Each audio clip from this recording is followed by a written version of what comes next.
I'm not a great Dead Rising player. I'm not even really a good Dead Rising player. I'm not even a good video game player, honestly. I mean, I've only beaten Off the Record once, and it's the only Dead Rising game I've actually beaten, but fuck it, let's do something fun today. Dead Rising, the game series where you can use anything you can find to defeat thousands of zombies while you're in a mall and working to uncover a government conspiracy, because it's always a government conspiracy, isn't it? Dead Rising 2, the sequel to the first game that puts you in the shoes of Chuck Green instead of Frank West. So instead of a snarky photojournalistic fuck, we have a sad dad who needs to take care of his daughter. Dead Rising 2, Off the Record, the standalone DLC remake God knows what that decides, hey, you like Frank West, right? Let me put Frank West in. Now that we're all caught up to speed on Dead Rising, let's talk about the weapon system. Combo weapons, guns, park benches, anything you can think of to have a murderous good time. Well, today we're getting rid of all that. Can you beat Dead Rising 2 Off the Record without using any weapons? Before we get there though, we need to lay down some ground rules so that we know what's going down. First of all weapons are obviously banned. Now, what counts as a weapon? Well, anything with the weapon symbol, most things with the combo symbol, and all vehicles. The only exception to these rules is to use a vehicle while not hitting any zombies at all, and to use a weapon in a non-weapon usage, such as putting out a fire with a fire extinguisher. Secondly, while we won't be using any weapons to attack, handling weapons for short periods of time is okay. We're gonna need to rescue a whole lot of survivors to have a good enough level to do this run, so survivors are gonna need to be healed. This means temporary handling of weapons in order to do so. I also accidentally pick up and immediately drop weapons a lot, so don't worry about it. This doesn't mean that I will be giving survivors weapons, however. Unless a survivor already comes with a weapon, they will not be given anything.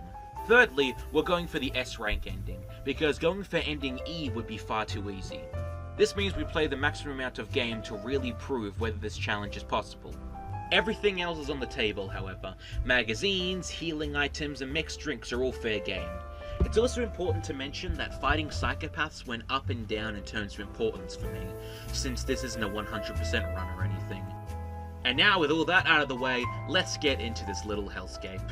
I'm also going to be giving general cliff notes to the story, so full story spoiler ahead.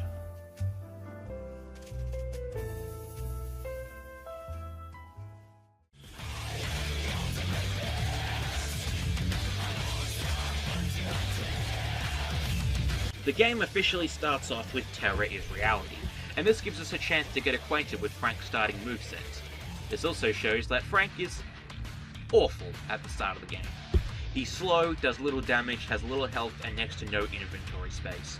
You can't die in this part, so just have fun with it. When it comes to TK and Brandon, take as many photos as you can to start racking up prestige points early.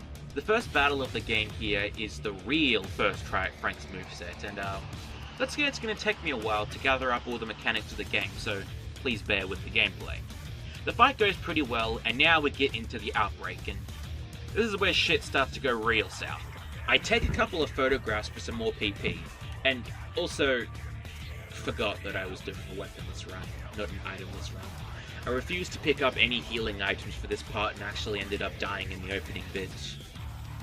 But hey, on the bright side, I got a hat. Luckily, dying in the opening just gets you carried into the safe house by this absolute unit. Take some more photos of survivors, and then it's time to get into the real game.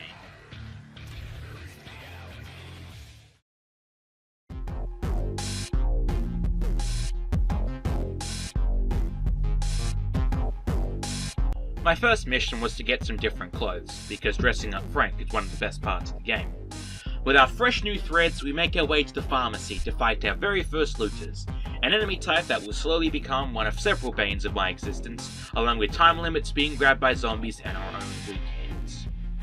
After getting my ass kicked for a long time, I grab some Zombrex and stock up on orange juice. Then I pick up my first of many survivor escorts, being Denise. I also level up for the first time, which is really the main goal of survivors. Denise gets back in relatively good shape, probably not helped by me accidentally slamming the door in her face near the end, but she makes it back in one piece. I pick up LaShonda on my next trip out with the aim to pick up what may be the most important magazine in the game for this run, Hand to Hand. This increases Frank's attack power with unarmed attacks and is essential to dealing the maximum damage here. Only problem is that the arena to get to it is currently closed. I take my Zombricks like a good boy, exploit some PP out of these mannequins, pick up case 1-2, and find my last piece of the game's costume, completing the full lady's hat, doctor's mask, football uniform, and green Wellington boot sets. I also found Gordon, but priorities. Deliver him back safe so we can get the worst early game survivor.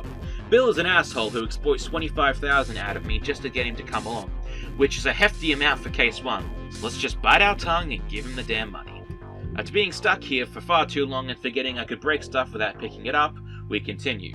Deliver Bill to the safe house, grab the bargaining magazine, and swing by the pawn shop to complete the little side mission. I'm going to be buying some Zombricks as spared later, but I want to grab the second bargaining magazine first. I waste 6,000 on an attraction I think will give me money because I'm a genius, and then accidentally find Chad and fight off a shitload of zombies to save him. Now that we have Chad, I've realized that I don't really have enough time to swing by the safe house. So, Chad gets to come along as we finish case 1-2 and move into 1-3. Chad is also the best survivor in the game and is completely useful, never once accidentally shooting me or Rebecca a bunch of times.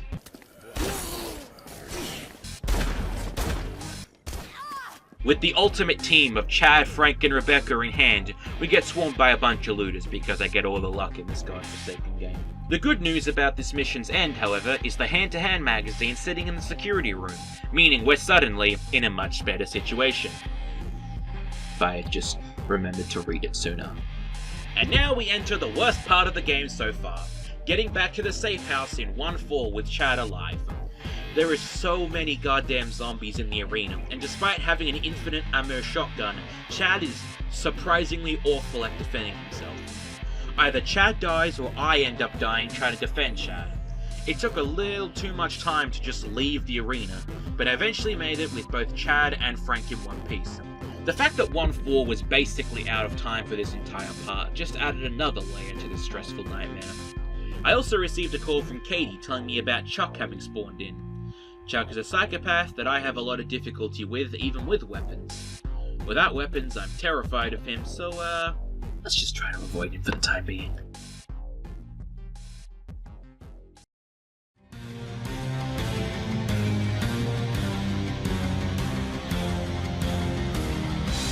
After bringing Chad back to the safe room, case 2-1 begins and it's time to go collect some more survivors. First on our list is Kristen, who's very easy to escort due to having to carry her. Bring her back with next to no difficulty before swinging by to pick up Randolph and... Oh, boo-hoo, suck it up. In your face. And there they are, the bastards. I fight off the looters with very little help from Randolph, before paying him the 3,000 he wants and moving to grab Kenneth and Jack. Kenneth was on extremely low health when I found him, but the zombies were defeated so I could just heal him and... Are you fucking kidding me? So, Kenneth did not survive. Guess we can't have everything, huh, Jack? Randolph and Jack at my side, I started my journey back to the safe house, with the ever-present timer not seeming to agree with me. Time was extremely low, and I was starting to worry I wouldn't get back in time. On the way out, insult was added to my ever-present injuries as I accidentally spawned in Chuck. With a very short time limit, Randolph and Jack following, and Chuck attempting to kill all three of us at every moment, I just had to bum rush my way back inside. The time limit only got shorter and shorter as I ran for my life back to the safe house, and it looked like I might be able to make it when...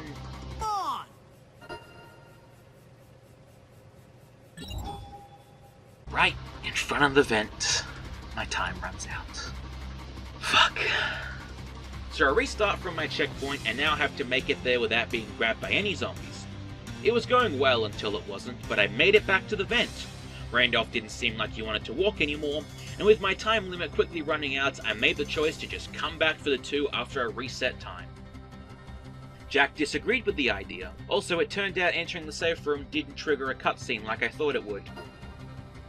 I still had to go to the security room. So I load my checkpoint and make a mad dash for the security room, but... So I try one more time just to be sure. I just don't have enough time to make it back. So, I restart from my last save. Save Kristen, grab Randolph, actually make it to save Kenneth this time, grab Jack, start the safe house journey once again. Also, I took a zombie selfie and unlocked a trophy because I never knew this was a thing. All was going well until, let's just reset that. I make it back to the safe house with all 3 of our lovely survivors and actually managed to make it in time to start Case 2-2. On my way to the Fortune City Bank, I accidentally triggered Chuck again, so great. After unlocking the current security keys we have, I pick up Bargaining 2 along with a nice chunk of stolen change. Next on my list was to pick up Royce and Walter, and out of their 2 terrible jokes, I decided Royce's was slightly better and declared him the winner. I left Uranus Zone and... oh, right. I make it to the hotel without issue despite Chuck trying his best, and then had to make it through my favorite survivor zone, the arena. Walter was not a fan of the idea. After making it through, I also found out that Royce refused to take healing items because he wanted to keep his trophies, causing me to exhale sharply out of my nose in irritation. Despite the various complications, I made it back with both idiots safe. Next was to hit up Jared, the bite victim, and Sven, the pharmacist. First though, the ever-looming Chuck issue. I avoided him just fine despite this. I also haven't been mentioning it, but I've been picking up security keys whenever I see them for Muddy and Zombrex, so... Jared is our first stop, but I read somewhere on the internet that Sven can give Jared Zombrex instead of me wasting one on him. So let's grab Sven before his time runs out. I grab Sven and bring him to Jared, but turns out apparently the internet can lie to you, and Sven doesn't do shit. So now it's time to stop by the nearby pawn shop and enact my bargaining magazine plan. I buy 2 Zombrex, knowing that Sven gives me one upon arriving back at the safe house. Pick up Jared and bring him and Sven back to the safe house, no problem. Now it's time to tackle our first psychopath battle of the game, Brandon. From what I've gathered from the internet, he's either incredibly easy or pretty damn difficult. I remember him being relatively easy for my first playthrough, so let's give it a shot.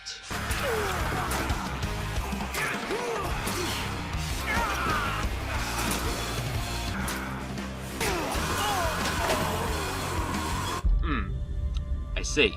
Round 2 goes a little smoother luckily, and Brandon is quickly dispatched of. Maybe this run isn't going to be so bad after all.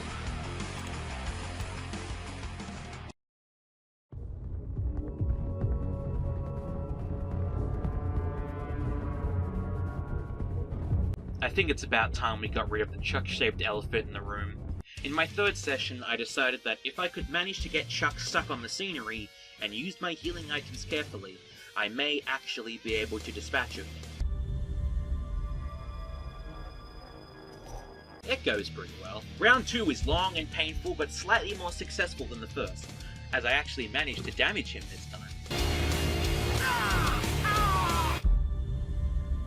By round 3, Lady Luck favoured the West, and I managed to get Chuck stuck enough and for long enough to be able to dispel with the sad dad monkey on our back.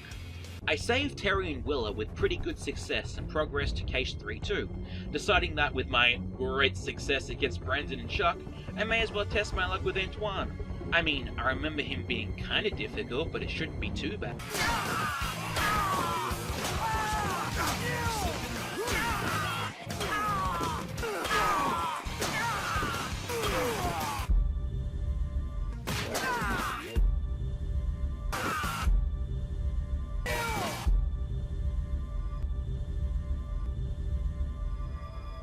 So, Antoine, huh? 8 attempts of being knocked down with every attack, homing frying pans, and constant healing on Antoine's part. What an absolute hellscape that was. I was pretty damn convinced that Antoine was impossible to kill, and the amount of rage I was producing while fighting him was akin to only Azura himself. I also lost my bargaining magazines in exchange for more wine to heal with. Just generally fuck everything about Antoine and everything he stands for. I'm glad he's dead, and I'm glad I can finally move on with the fucking game. So anyway, I talk to Cinder and start my journey to pick up Jasper, but I can't figure out how to get up and waste a shitload of time trying to do so, before looking it up and realizing that I was a dipshit. As I began bringing Jasper back, I realized how much time I'd wasted, how close 3-2 was to expiring. So I loaded my checkpoint, grabbed Jasper faster, grabbed Cinder, and brought them both back to the safe house. On the way out of the safe house, the cutscene to introduce me to the Queens played. We won't be using the Queens as the game lists them with the weapon symbol. As I approached 3-2, I was feeling pretty fine, because this was more than enough time to get there. But I realized something shortly after the cutscene played. Not only was I dreading this part of the game due to mercenaries with guns that I'd have to punch to death, but also the timer hadn't changed. I was now on a severely tight time limit to not only stay alive, but to kill all the gun-toting pricks as well. So fuck the stealth photography session, it's time for action. This was when I learned specifically that fighting the mercenaries is another one of those dreaded nightmares. They take a good chunk of hits to die, and if there's more than one, you're suddenly stuck between a rock and a hard place. Against the game's odds, however, I managed to kill all the mercs within the time limit and graduate to Case 4. My adrenaline level's far higher than someone playing a video game should have.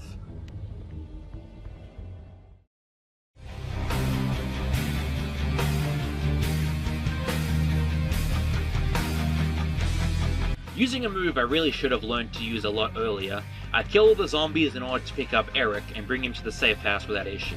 Next was to pick up Europa, requiring me to shed my beautiful uniform for a small amount of time. Main problem was how long it took me to find the men's store, meaning that Case 4-1 was about to expire. So I get naked again, pick up Europa, put my uniform on, and make it back in time for 4-1. So now it's time for another mission I was concerned about. A lot of gun-toting mercs, giant drills I need to break, and a giant armoured van to destroy. As you'd expect, the mercs are a bit of a bitch to take down, but decently manageable. The main problem became destroying drills. It's a very long process. A very long process. But it's entirely doable. On the second drill, I figured out a somewhat helpful tip. Not only do I not have to kill all the mercs to get to the drill, but the mercs can also shoot and damage the drill for me. Drill number 3 was a mixture of 1 and 2, with mercs actually advancing on me instead of just staying behind, with one dude kind of staring at me from behind the drill while I attacked. Despite being in the middle of a huge operation, I decided that now would be a good time to go and pick up Lynette, which I learned was possibly my best idea in the game so far. I never saved Lynette in my first playthrough, so I never knew about the shortcut in the Palisades Mall area. The shortcut is practically vital to later parts of the game. I save Lynette and start my quest to the armoured van, getting immediately gunned down because I overestimated my own abilities a bit. The second round goes a lot smoother, and we begin the process of killing the armoured van, and it's a process alright. It took me around 2.5 minutes of constant punching, always dreading that I'd find a way to die like an idiot and have to do it all again. Case 4 completed, with the game world now being just that little bit worse due to all the mercs around.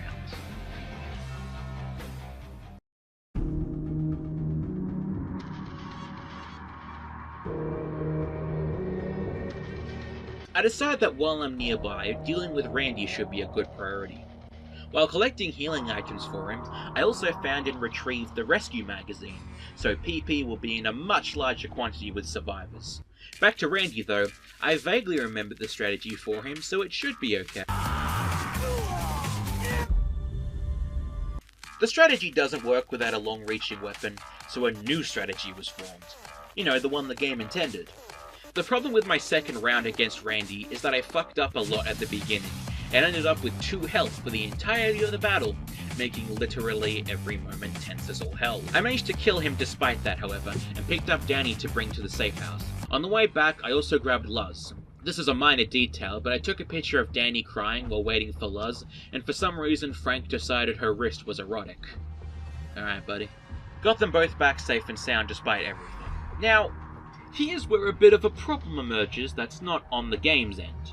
I was using the share feature on the PS4 to record this, considering my lack of capture card, and accidentally fucked up the recording after this. It was around an hour of footage I accidentally deleted, so here's what I didn't record. I defeated Slappy on my first attempt, air kicking him to knock him over and then start wailing on him. I remembered that I can mix drinks and made a bunch of quick steps. Made it to case 5-2 without much incident, having to now save up the $1 million. Saved Tomomi on my second attempt, unlocked a couple of security cases, 2 of which contained Zombrex, had the redneck snipers spawn in, and decided the use of vehicles was okay as long as no zombies are killed with it. That's essentially what I missed in terms of recording. I apologise for such a dumb fuck up, but the rest is just fine. We start back up with the footage after everything I said, saving Elron and Trixie Lynn from their fire situation. The fire extinguisher doesn't count as use of a weapon under my rule set because we're not attacking anyone with it. We're simply using it as an item. I bring these two back and head out to pick up Tammy, stopping by to pick up Richard on the way. Only problem being that I don't have any food on me. Also looters, but honestly this is just par for the course now. So now begins our food journey, which honestly took a lot longer than it needed to. On the plus side, I managed to find the Health 1 magazine while searching, letting us heal a hell of a lot better with all healing items. Eventually I found a bag of potato chips and gave it to Richard, managing to get both him and Tammy back safely. Due to how close he is, I decided to fight Carl as well for the chance to get another free Zombrex.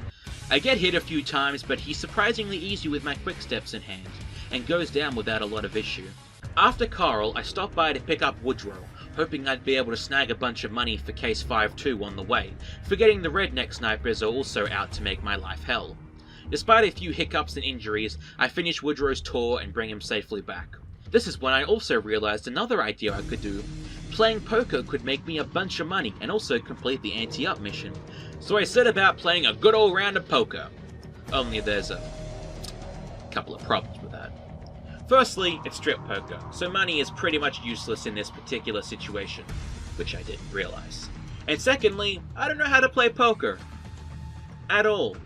So it was a solid 30 minutes of trying to play poker and win some money, eventually learning a glitch type thing you can do, which involves quitting out of the game the second someone removes their clothing, as they stay without their clothes, but you don't lose anything. This includes quitting out before you remove anything as well, so there's something fun. After giving up on poker, I made some more quick steps and gave Jared some more Zombrex to stay alive.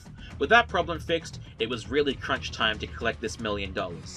I went around and collected the 3 gambling magazines at the advice of the internet, and began the incredibly long gambling process. Seriously, I was stood here for 20 real minutes just gambling and fighting off zombies. It was painful and slow, but it worked. With 5-2 just about to run out, I made some quick steps and made my way over there. Just get used to me always making quick steps every chance I get. Sometimes I'll make a painkiller if I'm going against a bad situation. I make my way over to deliver the $1 million, and so begins the Crystal and Amber fight, another psychopath battle I was concerned about. But honestly it wasn't as bad as I thought it'd be. The worst part was definitely when I got Frank sick and had to fight with him throwing up all over the place. On the plus side, I managed to kill Crystal on my first try and walk away basically scot-free.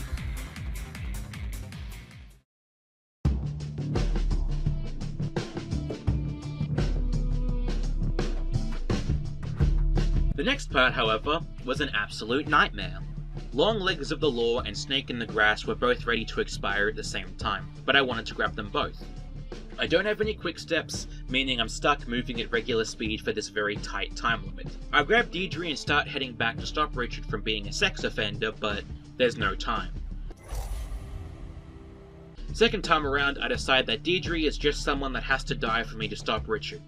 But as it turns out, he just so happens to want an erotic magazine from the exact place Deirdre is. On the way out of the nightclub, I find out about Baron von Bruthhaus, something within the nightclub area that contains both a blender and a good supply of wine. I make a couple of quick steps and away I go, picking up Deirdre and the magazine. But I run out of quick steps right at the end with Snake in the Grass about to expire before I can get back. God damn it. 5th time's the charm! Make the quick steps, grab the Deirdre, grab the erotica, run the hell back, and at the last possible second, give Richard the porno and avert a mutiny. That was hell. I decided that after that little nightmare, I'd wind down by playing some more games of poker. And by that, I mean going all in all the time and hoping someone that wasn't me loses. Woodrow also had some kind of glitch happen to his head, so thank you, Dead Rising. The poker didn't last long, and I set out to do the singular fight that had me fearing for the sake of this run from the beginning. The helicopter fight. The point of the fight is to throw things into the propeller blades to damage it, with no way to hit it up close and personal at all. I only had one chance, and that was to spit at it. Something I often forget is that Frank has the ability to spit while unarmed. It's completely useless and does no damage, but it may be our only chance.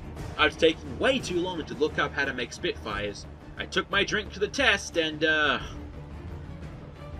wow. Wow, that's dumb.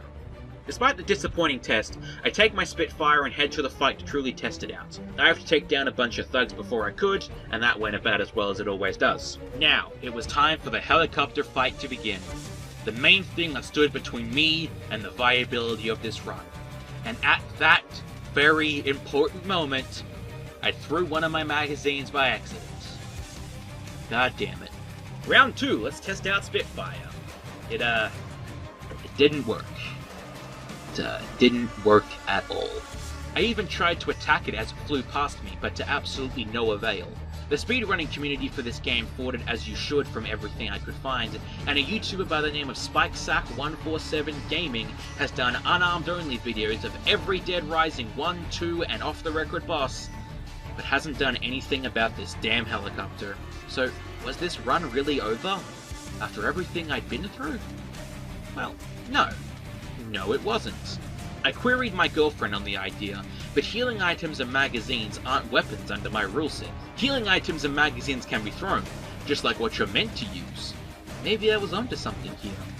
I collected a bunch of healing items from around and started the fight again, and...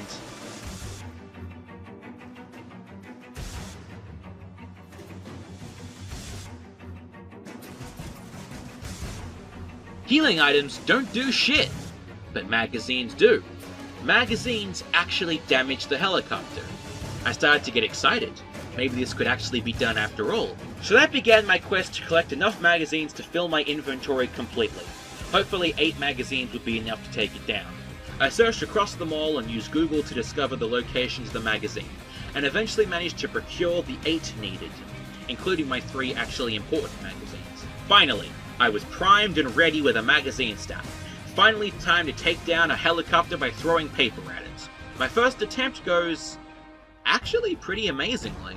I'm only 1 hit away from killing the helicopter, and that's only because I missed the propeller with one of the magazines. This may indeed be possible. The main problem was trying to hit with all the magazines, because missing a single one led to a failed fight. It wasn't even difficult or that I could die, it was purely just trying to make sure I hit every magazine. But eventually, I managed to get it. The biggest thing standing in the way of this run's viability was finally dealt with. That godless helicopter was dealt with, and Case 6 was completed. Magazines, truly the best thing to happen to this run.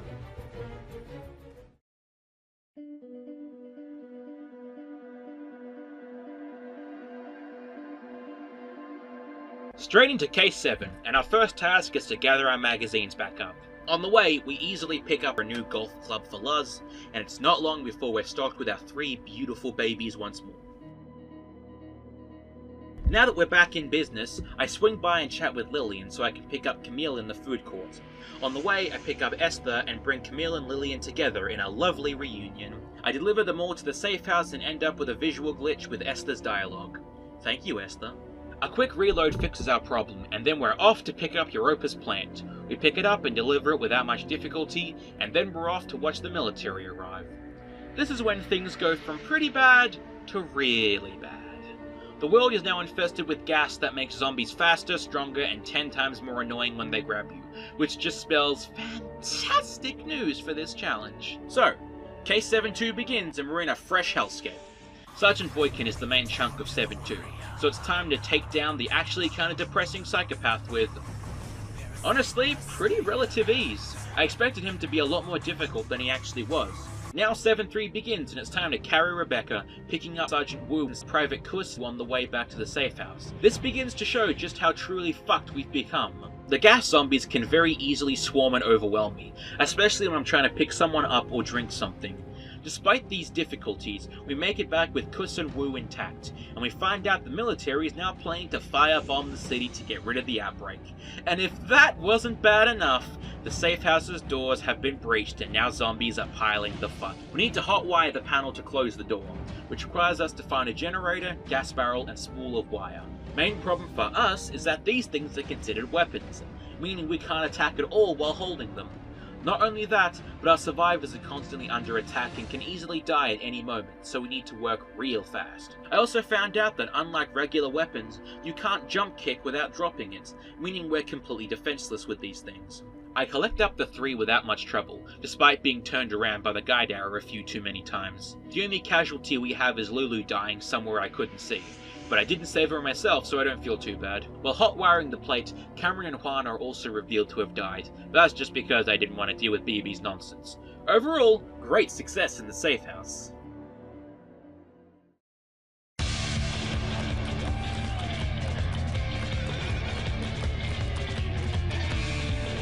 While TK tries to escape, he gets bitten by a zombie, meaning he now has to live on the Frank West diet of zombrex and hatred. We also find out that due to our safe house breakage, the military has decided that we have no survivors and the firebomb is going forward. Fantastic.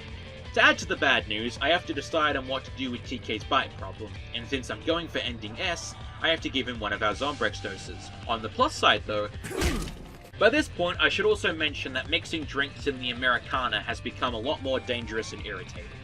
With the gas zombies constantly grabbing me or making me get stuck coughing, along with the now even more annoying grapple escape prompt, getting quick steps has become a nightmare, and will continue to be a nightmare for the rest of the game. It took me 8.5 minutes along with 1 checkpoint reload in order to get my quick steps this time. But anyway, now that we're out of the Americana hellhole, it's time to step into the underground hellhole, and start up another part of the game I was worried about, the underground science lab. I've given up on fighting the mercenaries and like by now, choosing just to avoid them as much as possible. The bad men know we're here and want to kill us, and let's just run past them. With a quick step on, they can't really stop us, and there's a cutscene trigger just up ahead. Honestly, I'm not sure why I was so worried about this. Mark and Pierce go down so easily it's barely worth mentioning. So, after another stop in quick step hell, Case 8-3 goes on, and it's about time to have some fun.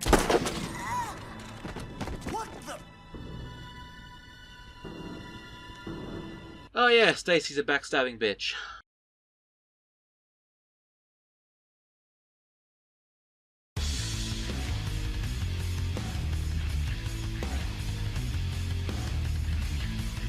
So now it's time for the worst part of the game without question. This and the upcoming fight are the worst possible things for a weaponless run like this. Rebecca and Sully are both dead, and it's time to go destroy some harvesters. Destroying the harvesters themselves is not the hard part. The hard part is how many of them are, and the guys with the guns. Just normal guns would be bad enough, but now there's a fucking gun that makes Frank throw up upon getting hit with it, and that is just the worst. On the plus side, I've learned the art of whatever this is called, which is just the most useful unarmed attack in the game. Wish I'd have learnt it a lot earlier, but what can you do when you're an idiot? My first attempt goes honestly pretty well, but yeah, it's gonna be one of these types of things. With all my attempts put together, it took around 40 minutes to be able to destroy these things, but I died way too many times.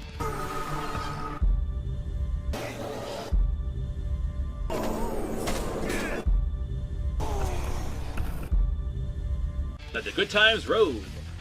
Anyway, to make a long story short, I managed to destroy all the harvesters and finally move on from that little hell. Now it's time to move on to an even bigger hell! Fill up on quick steps, which, by the way, now contains men shooting at me to make the process even easier. Save the game and strap in for the most annoying part of the game. There's a price for everything, Frank! And you're about to pay it! Welcome to the Stacy fight! A long 3-stage fight that we can practically do no damage to. My first attempt was to test the waters around the fight, and it didn't go too well. Instead of jump attacking like I want, Frank would often climb on top of the claw. This happened as well in my first actual attempt. This also shows just how slow the health bar drains with my attack, doing next to no damage and taking a very long time to do it. Oh right, did I mention the time limit? Stacy's boss fight takes place right before the firebombing happens, and with how shitty our attacks are, that time limit becomes our tomb. I learned rather quickly that this fight was not exactly very hard. Stacy's attacks were very easy to dodge, and didn't even do much damage if I did get hit. The main problem was the time. After 24 minutes, I managed to defeat Stacy's first form, which just opened up its second form. The second form is easier and harder in different ways. It has less attacks that you can use to hit the claws, but also literally throws healing items at you, so you win some, you lose some. Despite this though, I managed to do next to no damage to this form for a very long time, and when I was actually finally starting to make some progress, my time was practically out, and I still had the final form to go. And so, despite my best efforts, I ran out of time and ended up with ending B, with everyone getting firebombed and murdered. Fantastic. But I'm not standing for that. It's ending S or it's nothing. So I tried again, hoping I'd be able to get some damn good luck and not slide off the second form's claws all the time. This time around, I learned a few things and got through Form 1 in around the same time. It would all come down to Stage 2 though. I had 7 in-game hours left until the firebombing, so that was my time limit for Stages 2 and 3. By now, I had learned what to use and when. I had gained a strategy of sorts that actually benefited me well. After only 16 minutes of fighting, I managed to defeat Stacy's second stage, and now it was time for the easiest, yet most nerve-wracking part. Stage 3. Stage 3 is literally press a button, jump in, then quick time event. It's super easy. The nerve-wracking part, however, is hitting all button presses in the quick time section. Despite this, I managed to have everything line up just perfectly, and I beat the bitch. I punched drills in an armored van, I threw magazines at a helicopter, and drop-kicked a giant mech. Truly, there was no challenge too great for me now. Back at the safe house, we find out that Rebecca isn't actually dead. Ooh! And that's the end of the game, everyone. Thanks for watching. Of course that isn't the end. We still got some fucking overtime, baby!